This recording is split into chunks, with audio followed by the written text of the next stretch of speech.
What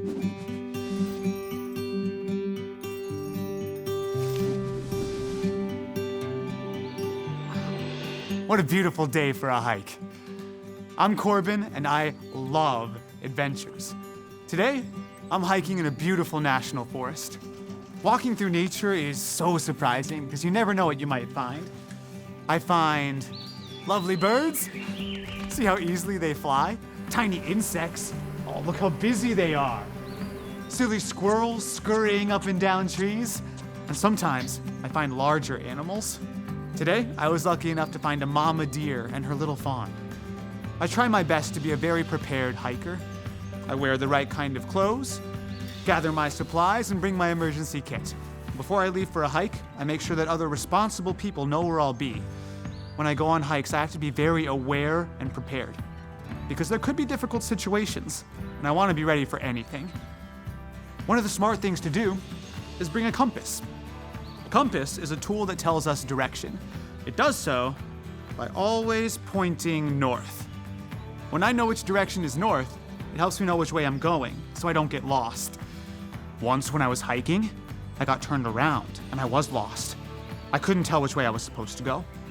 But then I pulled out my compass and I knew exactly which way to go.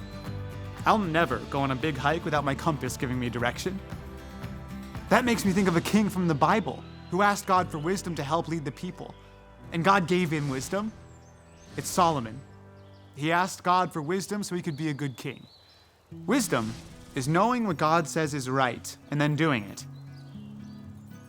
Wisdom is a lot like my compass.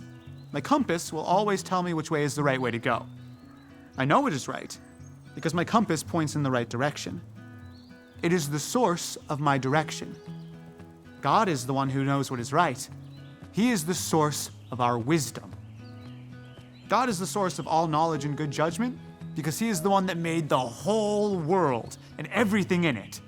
God gave Solomon so much wisdom that he was one of the wisest people to ever live. What's wonderful is that Solomon wrote down many wise sayings so that others could learn how to live in the right way that pleases God. These wise sayings are called Proverbs.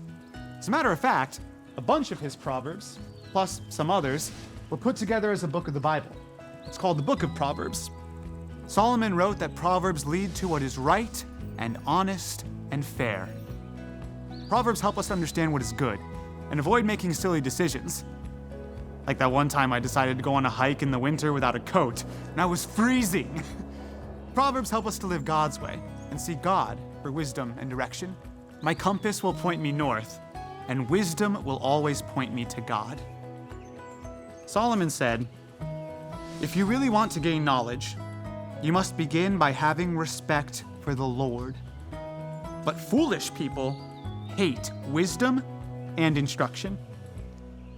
So, it is wise to listen to the advice from our parents or other people in charge of us. They aren't perfect, but parents want what's best for us. They want to share what they have learned so we can be wise too. The Proverbs say that if our parents teach us good and godly things, it will be like a crown for our heads or a necklace around our necks. Being wise means that we don't listen to anyone that wants us to do bad things. Instead, we listen to those who help us follow God. God invites us to know him, to learn his ways, and to live the way that he wants. That's the way that I want to live, and I hope you do too. Well, I've got more exploring to do. Remember, we can go to God for wisdom and understanding because wisdom comes from God.